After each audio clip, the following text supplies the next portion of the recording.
Hidden cause number 23 why you still have low thyroid symptoms, even though you may be taking thyroid medication and even though your lab tests look normal, is high homocysteine, causing a depression of a response to thyroid hormone. Okay, so here's what this means. Homocysteine is a chemical that is floating around in your body, and it's essentially an inflammatory chemical, and it can dock and attach on to different types of receptors in the human body.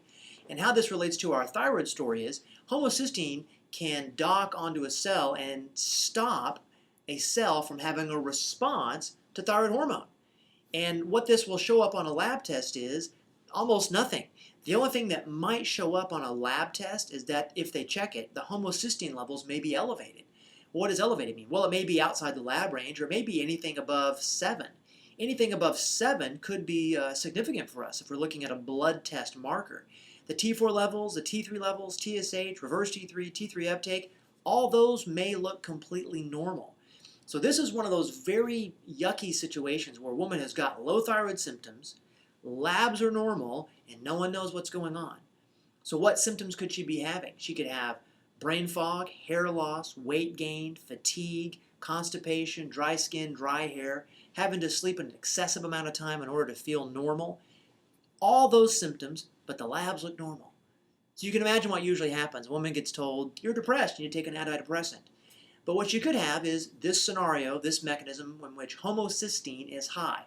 Now what would make homocysteine high? Well, the two things that do that, well the big thing that does that is a depletion of what are called methyl donors. You don't really have to remember all the chemistry, but let me tell you what happens. People that are at risk for high homocysteine levels are the following people.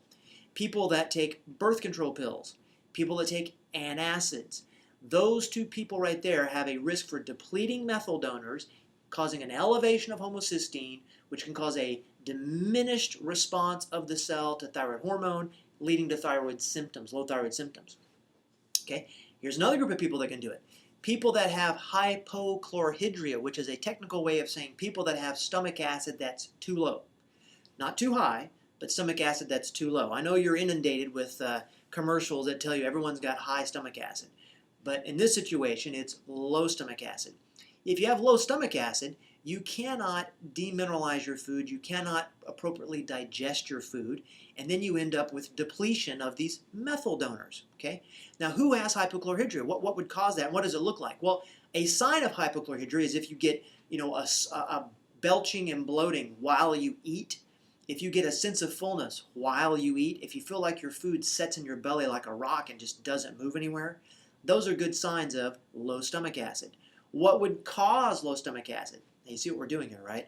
We're asking the question, why, so that we can get to the root of the cause here. What would cause low stomach acid?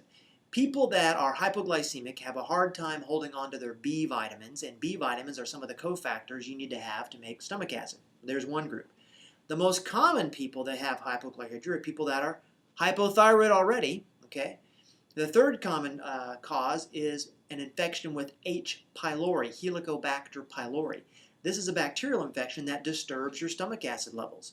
The best test to do for that is a urea breath test, or you can also do for a small intestine infection, where most of them happen, is a Metametrics lab stool microbial ecology profile. And I have no financial interest in that lab, by the way. Okay, so there's three causes, right? We've got people that are hypoglycemic, people that have H. pylori infections, people that are hypothyroid, and people that might have parasites. Parasites can cause you to produce so much stomach acid that you kind of tend to burn out your reserves, and it makes you have low stomach acid.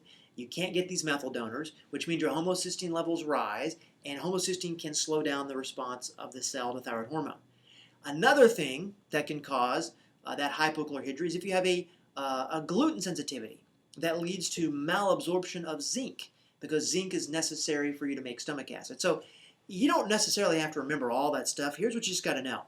If you have low thyroid symptoms and your labs look normal and people think you're crazy, well, this could be the mechanism, okay? You could have high homocysteine. Now, hopefully one of these doctors would run a homocysteine to rule this out, but not a lot of doctors seem to know this information.